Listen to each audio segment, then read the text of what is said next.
It came to him in a dream. Yeah.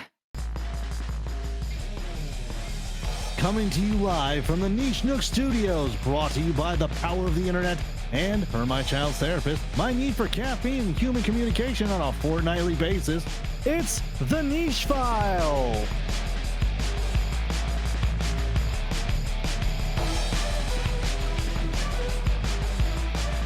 Hello, everybody, and welcome to a special Thanksgiving episode of The Niche Files. I'll be your host, and the one guy should not do ASMR in any way, shape, or form. It's Ryan. Say hi, Ryan. Hi, Ryan. And she was once asked to be breeded in a dating app. Neat. It's Cass. Say hi, Cass. Hi, Cass.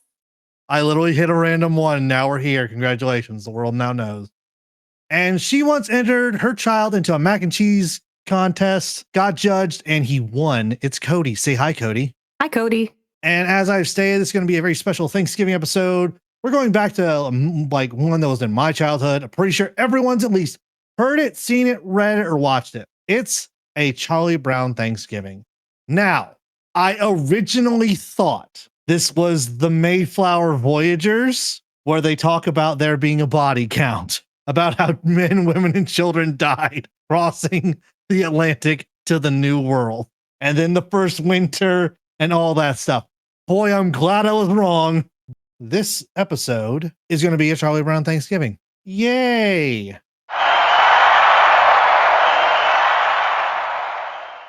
So what do either of you know about the Charlie Brown Thanksgiving? Absolutely nothing. Really?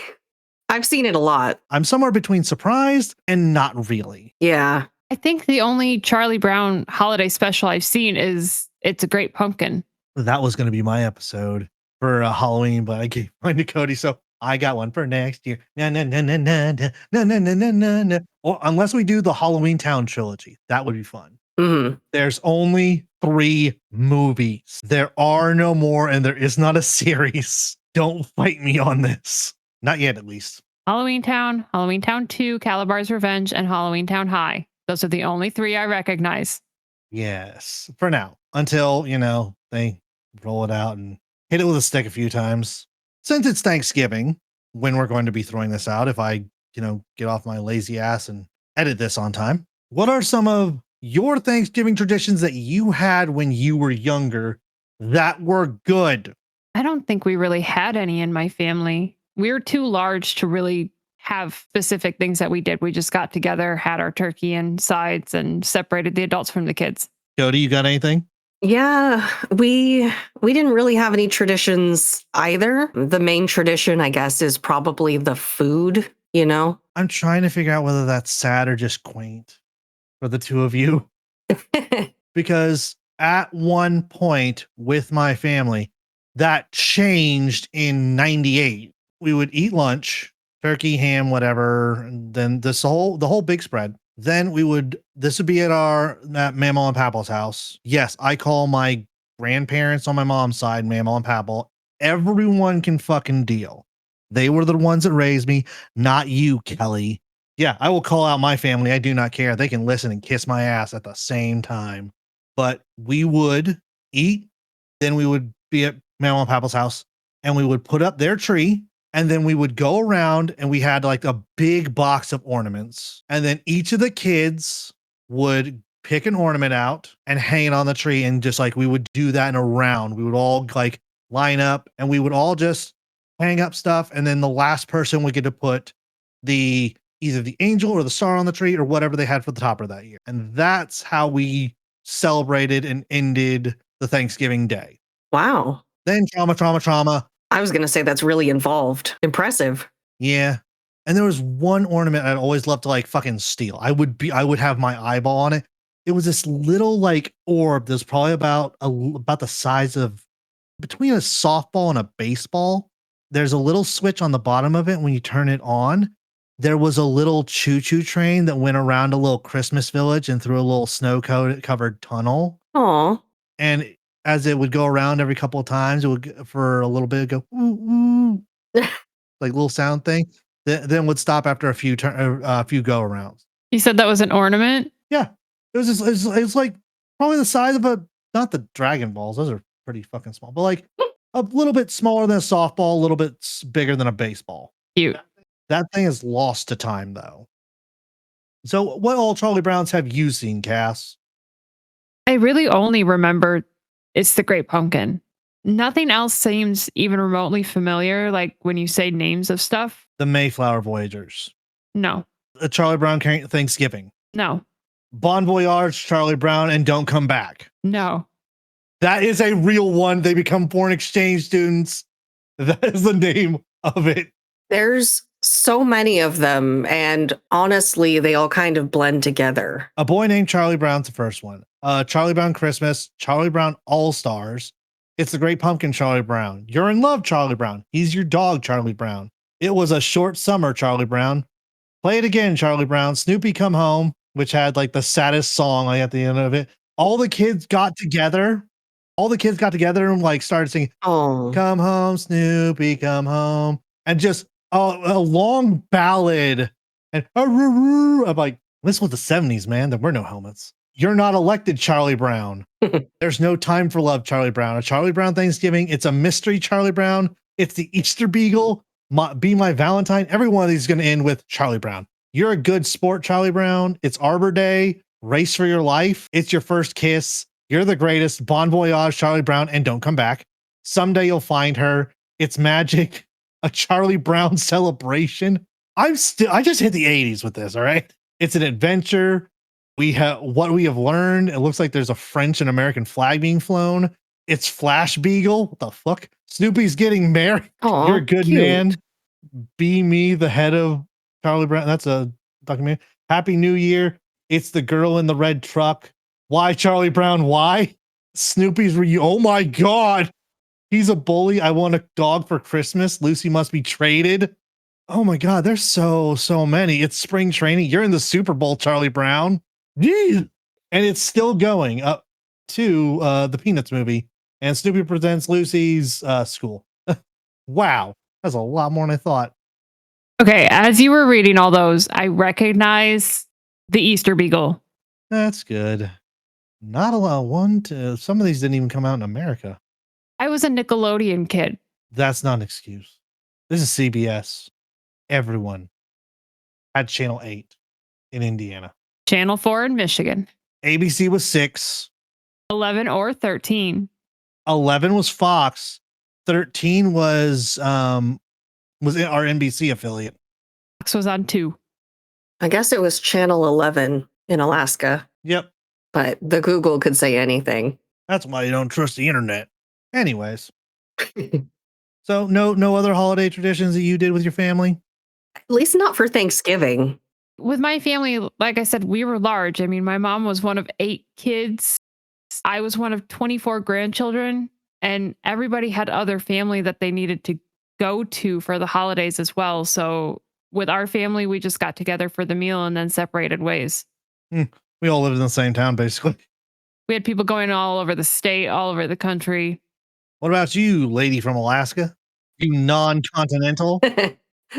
Yeah, it was really just me, and my mom, my dad, till I was about 8 is when they separated and everything. Pretty much most of my childhood, it was really just me and my mom. She wasn't really going to cook like a whole giant elaborate Thanksgiving feast just for the two of us. So we just kind of developed our own sort of traditions where we would make the dishes that we really liked. See, We would just kind of like watch movies all night and stuff like that. that's what I'm talking about. Just whatever you all did when you were younger, growing up and all that. We fun. had more stuff for Christmas than we had for Thanksgiving. Yeah. We'll get into that in my Christmas episode. Hmm. Because I'm doing a Charlie Brown Christmas. Yeah, I will bring in Charlie Brown Christmas. We will do that. I'm gonna make you fucking watch every single one. This was 25 minutes. We could watch this while we're having our bonfire tonight. Okay. It's the longest segment is the end, and it's literally less than 5 minutes. Yeah. Nope. 2 before that's the longest, but only by like 9 seconds. 4 minutes and 54 seconds. The Peppermint Patty being rude to Charlie Brown. I have it right here. It's on YouTube. But no, when they break it up into segments, what I've got is it's like Charlie Brown, the football gag, Thanksgiving's upon us, over for Thanksgiving, when Lucy or Peppermint Patty invites herself, Marcy, and Franklin over. We'll get into the rundown. Mm-hmm.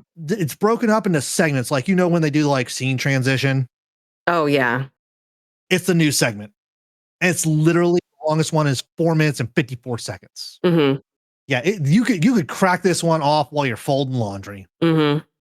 I kind of feel like I should have watched the Mayflower one at some point. As a descendant of the Mayflower, I feel kind of lacking right now. We each have our own traditions. What you would call tradition can be seen as mundane to others, but especially you. Like with Cass just having her family over, eating the meal, and then they all go their separate ways. That's still a tradition. Cody, her and her mom making their favorite dishes.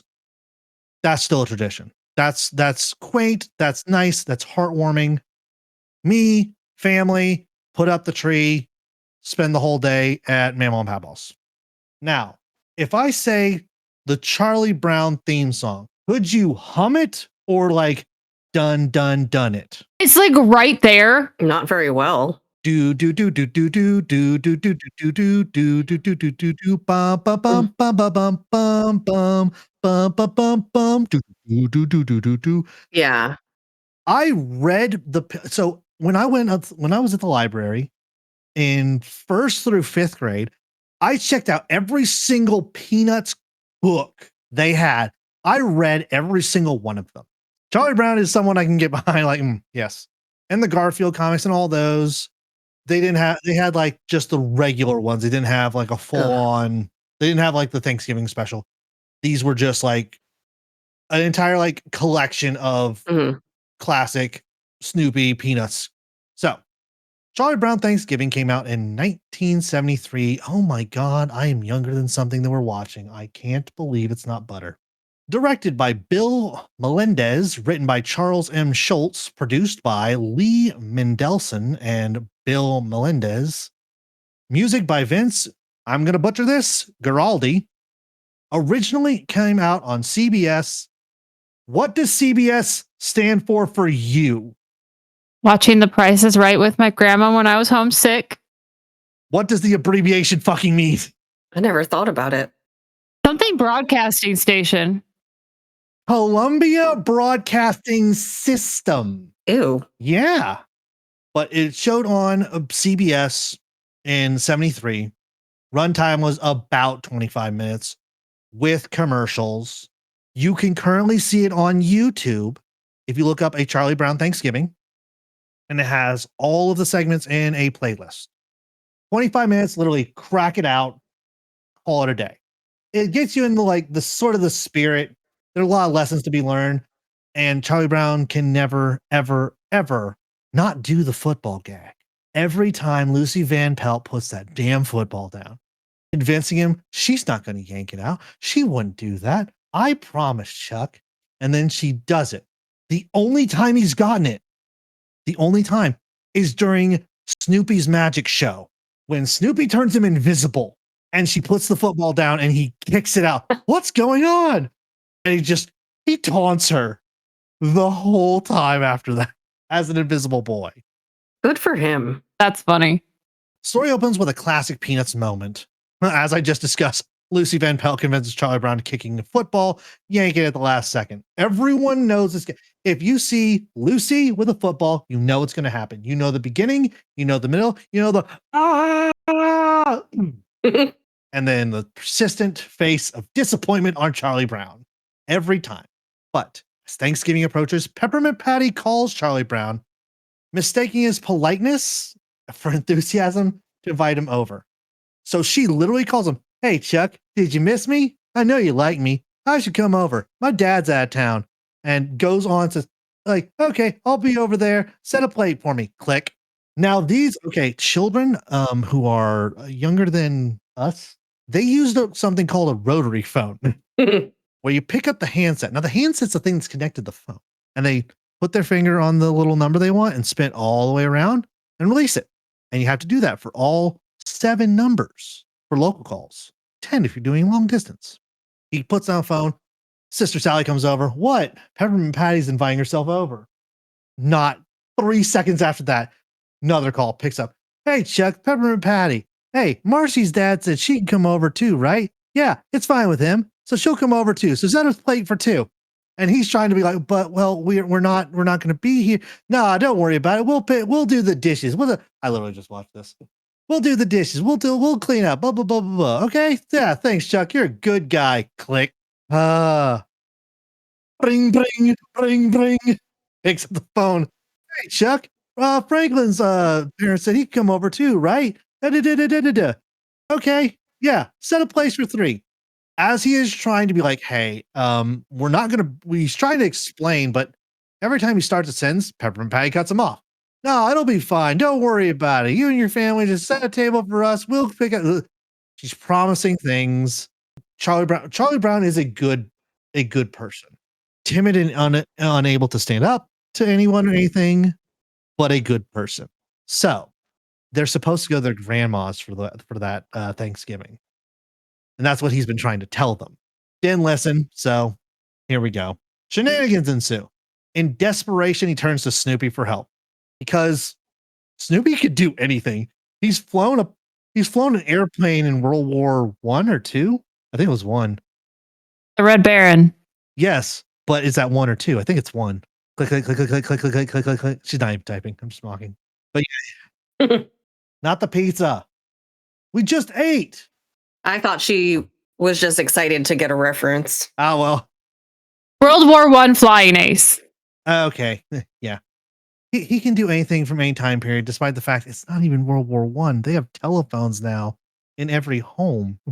Snoopy, ever the showman, enlists Woodstock, the bird, not the music festival. I need you all to understand these things. So he dons a chef's hat and goes about this large, over-the-top cooking sequence where he uses, let me look at it. He uses a toaster, popcorn popper, and candy to create the most batshit insane meal. Buttered toast, popcorn, pretzel sticks, and jelly beans.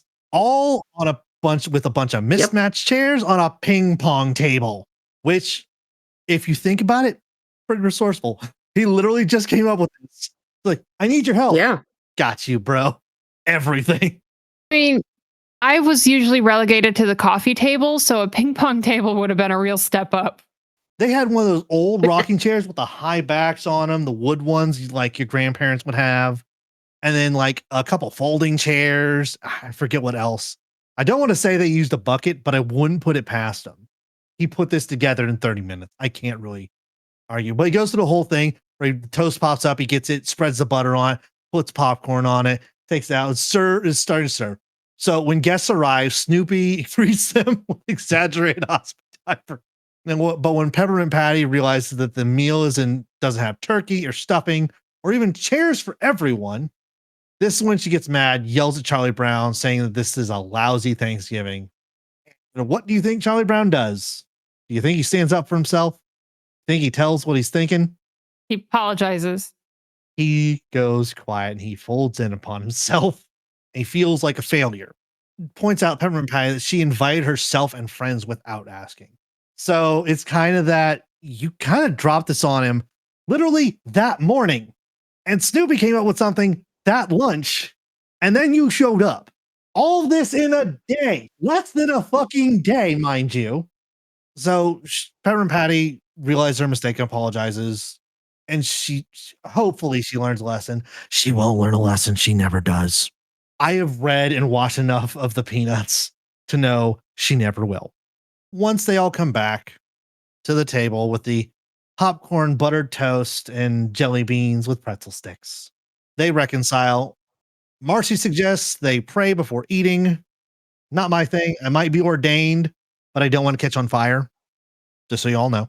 A short and simple prayer, echoing the humility and sincerity of this thing. Like, okay, I've learned a lesson until the end of this episode. Charlie Brown's grandma calls and reminds him about dinner at her house. And when she hears about the impromptu feast, insists that everyone comes along. This show is old.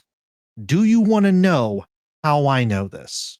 Do you know what a Woody station wagon is? They all pile in the back. They all pile inside that long fucking car and sing Over the River and Through the Woods on the way to Grandma's house. Snoopy and Woodstock sit down at their own Thanksgiving feast, complete with an actual turkey and pumpkin pie. Had everything ready. It's a humorous but cozy finale, underscoring the warmth and irony that Schultz loved to weave into all of his stories. Anything Charlie Brown, I'd like someone point out to me, be it sending an email to the nichefiles@gmail.com with Ryan ... Peanuts sad. Mayflower Voyagers doesn't count.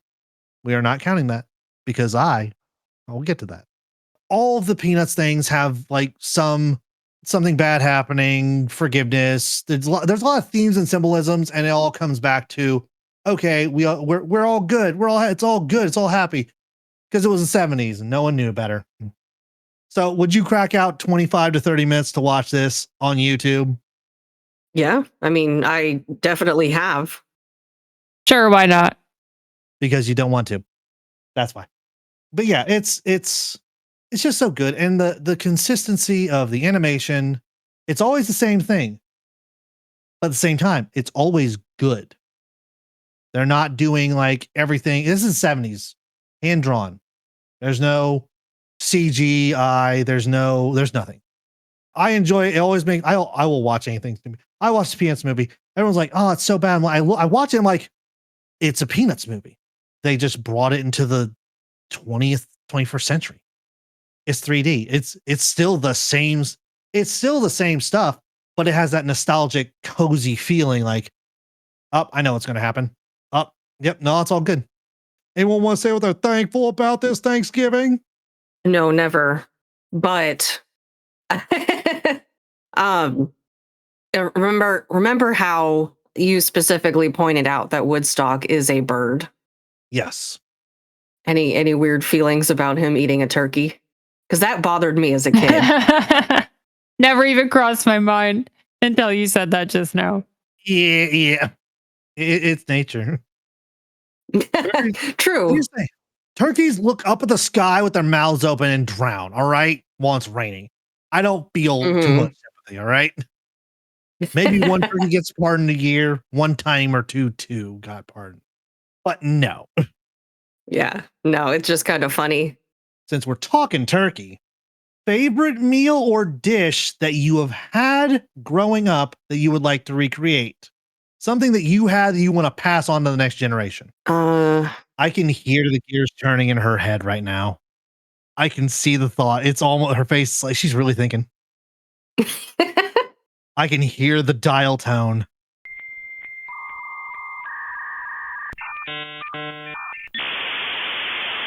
We have no idea.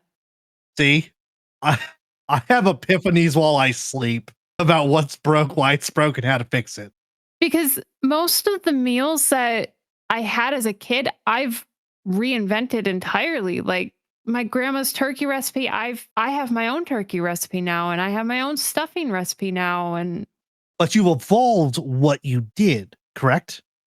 Like what she did? No, like just something you just like, oh, this is what you're doing.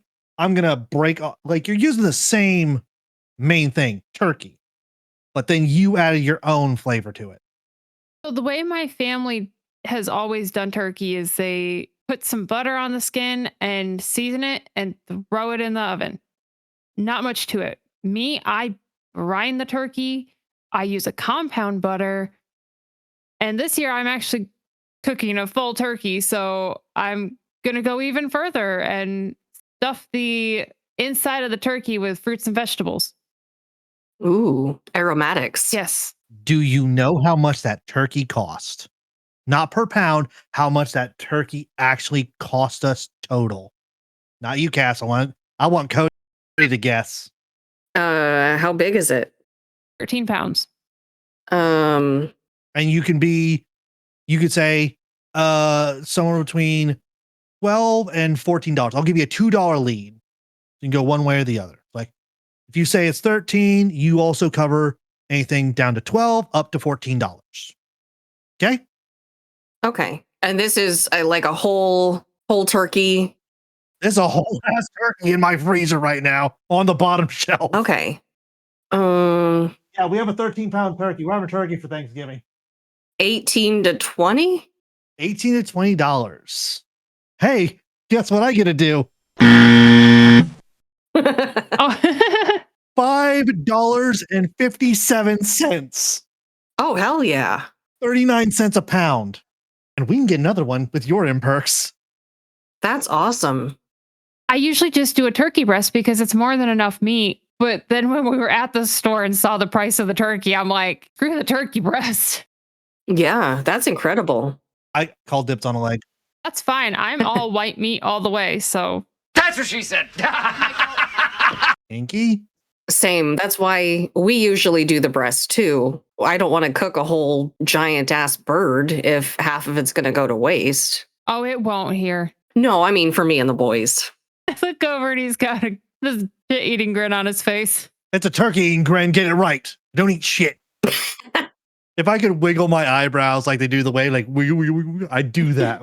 Okay, so Cody, do you have a favorite meal that you would eat when you're younger? You've improved on, or you've made your own style version of it nowadays, or do you even do anything? I know people who aren't even celebrating Thanksgiving because, like, why would I? Yeah, I mean, we usually just kind of me and the boys kind of keep things really low key. Something when I was a kid, my mom always made a really big deal of making her homemade stuffing. It was a giant affair. She would have like the biggest bowls that we had. We'd be like ripping up bread, kind of let it sit out, get stale. We would saute a ton of sweet onions and celery, mix it all in with these bowls of bread, add some eggs, some melted butter, and then we would bake it in the oven. And so kind of over the years, I've sort of refined it and developed it for what I like better. I'll always kind of think of it as my mom's stuffing. My stuffing is actually, I got the recipe from my Aunt Linda. It is bread and sausage and celery. Pretty sure there's like one other ingredient and that's it. Yeah, very similar. Themes and symbolism. The specials themes include hospitality, empathy, communication, and gratitude. Who had hospitality out of all the Peanuts characters in the short little thing that we discussed? The grandma. Cody? I like that grandma answer, because she had no trouble being like, okay, yeah, bring these extra 3 random kids. My first thought, though, of course, is Charlie Brown, who gets kind of voluntold that he's hosting. I mean, Marcy was really the only one with any degree of social and emotional intelligence. So she's got my vote. Yeah, I have to agree. Who had good communication over this entire thing? I think Marcy again, Snoopy. the dog that doesn't talk. I mean, I was told, he's like, hey, I need your help. And basically, without words, he goes, all right, bet. And just did it. No, I love that. You communicate what you need, and I did what you did. I did what you asked. I love the curveball answer. I love it. This is why I'm asking you. This is why I ask, because who the fuck knows? I don't. I stopped trying to figure shit out years ago. I have epiphanies on how to fix dryers in my sleep. All right. This is my existence. All right. Who had gratitude? Marcy. Cody? I think there's a lot of different answers here. I know. That's kind of why I'm having you each answer individually. I'm gonna say Linus, with his speech about grace and whatnot. See? Someone who's actually watched this before. Charlie Brown's humble meal represents sincerity over extravagance, and Schultz's storytelling reveals how forgiveness and honesty create deeper connections than material perfection. So instead of having like the stuffing, the turkey, the mashed potatoes, everything, pretzels, popcorn, buttered toast, and jelly beans. Sometimes you have to make do with what you have. That's called life. Mm-hmm.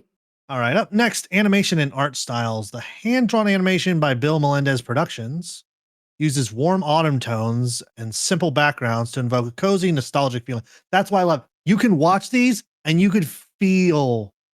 I'm not having to. I could shut my brain off and relax for a little bit because this is going to be a good, fun time. Yeah. And Snoopy's cooking sequence is slapstick as always. Mm-hmm. He took inspiration for comedy and snacks slapstick from Buster Keaton and Charlie Chaplin. Please tell me you guys know who that is. Mm-hmm. Yeah. Because Cody, I feel like you might not have been speaking as much, and I'm like, I don't want to leave Cody out. Don't leave Cody out in the cold. No, I'm good. You were talking about the animation and it gives a cozy kind of vibe. And I think that's sort of what I like about it too, is that you can turn it on and you know what's happening. You know what to expect. And I think that's comforting in its own sort of way. It's so those channels either on YouTube, sometimes streaming on TV. Back in our day, but they would always have like one channel where you could turn on and all it is a fire in a fireplace. Mhm. Oh, yes. And it's like it's kind of it gives that personally for me, it invokes that feeling, cozy. Just you feel like if you could doze off, you slip right back into those memories back in the late 80s, early 90s. That's when it was good for me.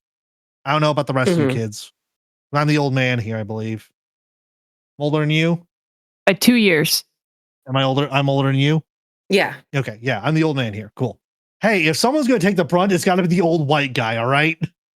I mean, are we all 80s babies at least? 86, woo woo. 88. 89 here, yeah. Cody is the baby. Not just a baby. June 89. I'm like clawing on for dear life. That 80 kid status.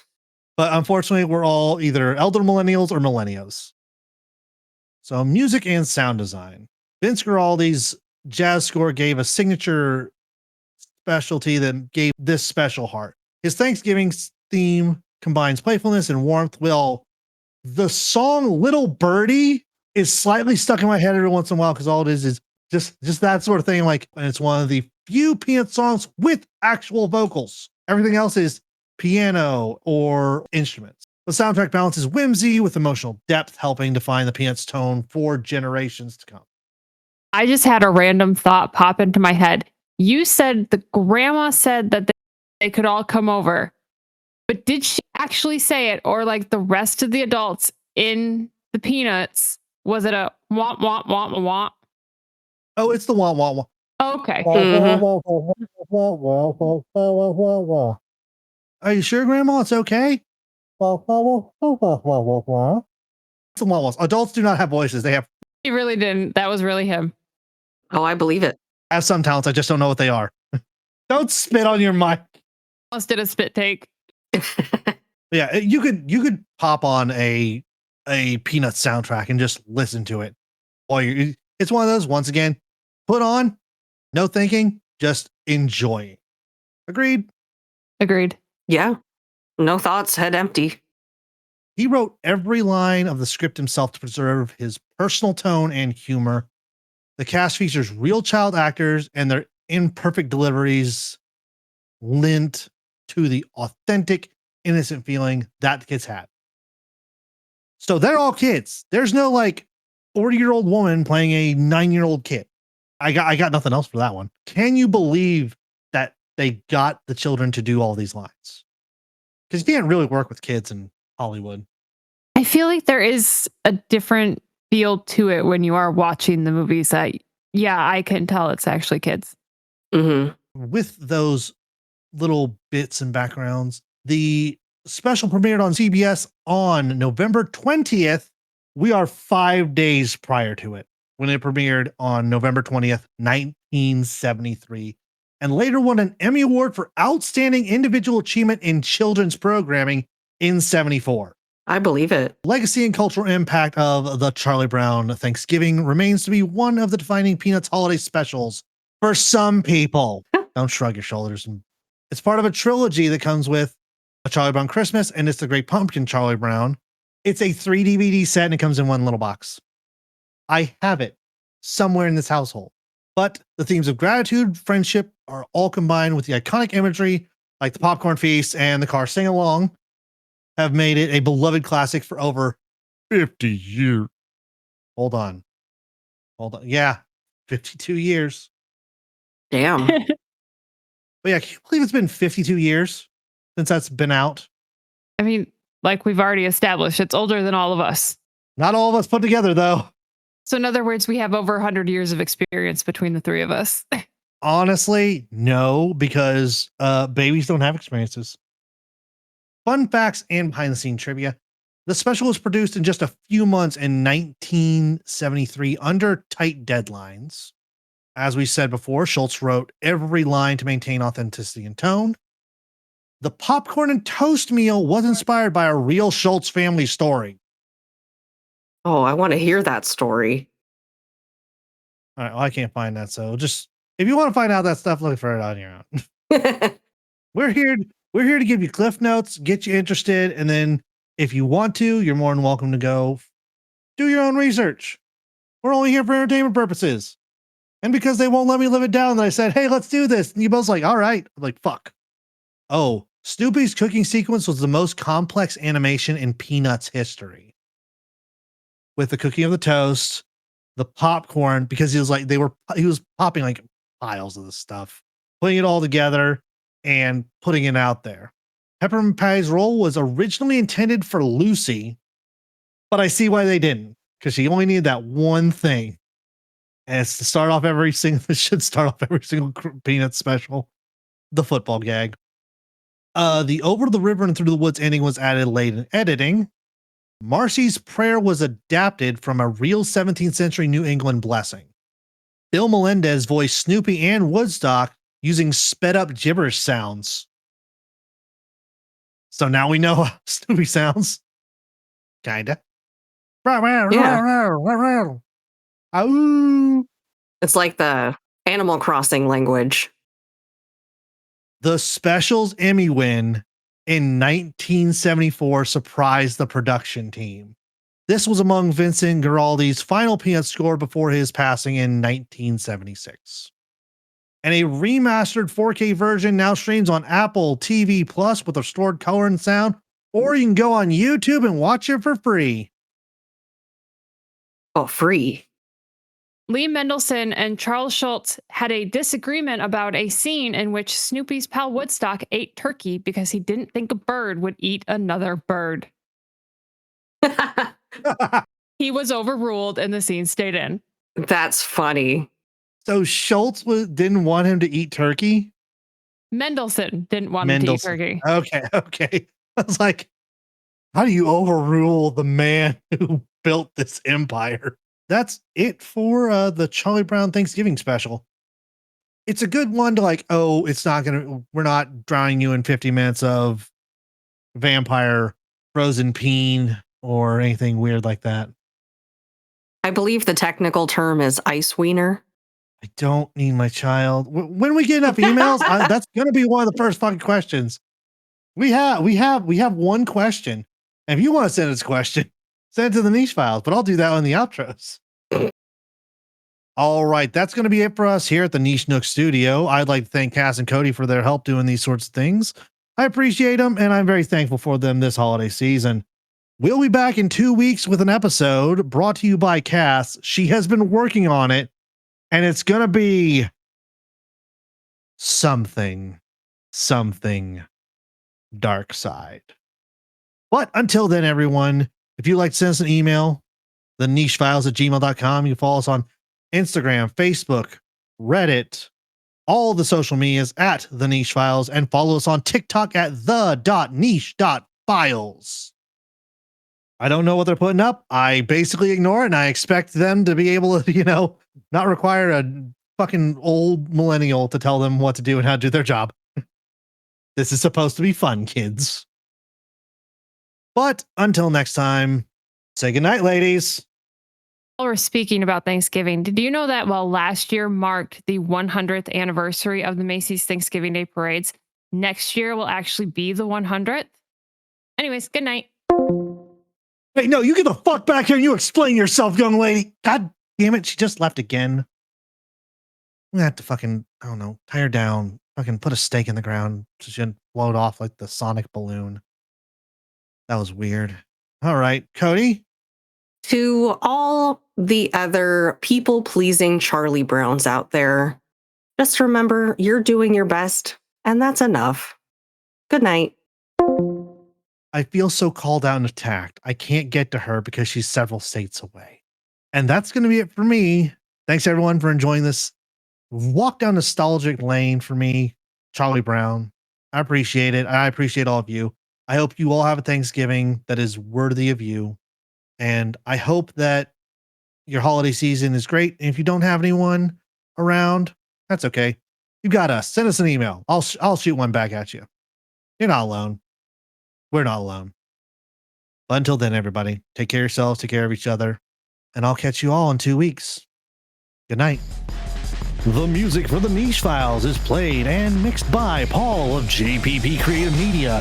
If you like what you hear, you can find him on TikTok at Just Plain Paul, JustPlainPaul. Thanks again, Paul.